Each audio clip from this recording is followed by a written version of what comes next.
अमोल बिटकरी यांच्या गाडीवरच्या हल्ल्यावेळी मनसेच्या कार्यकर्त्याचा हृदयविकाराच्या झटक्याने मृत्यू तर तोडफोड प्रकरणी तिघांना अटक, 13 जणांवर गुन्हा दाखल।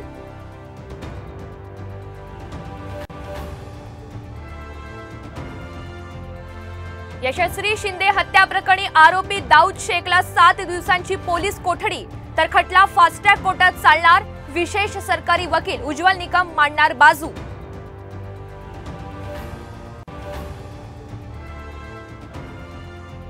कोल्हापूरवर पुन्हा पुराचं संकट, धरण क्षेत्रामध्ये मुसळधार पाऊस, राधानगरीचे सर्व दरवाजे उघडले, पंचगंगा नदी सुद्धा धोका पातळीवर, नागरिकांना खबरदारीचा इशारा।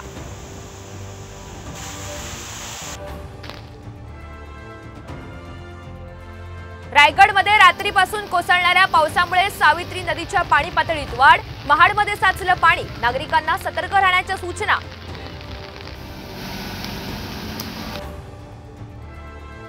आणि अल्पवयीन मुलीवर दिवसाढवळ्या चाकू हल्ला, अमरावतीतला धक्कादायक प्रकार, ऑटो चालकाच्या प्रसंगावधानामुळे आरोपीला बेड्या।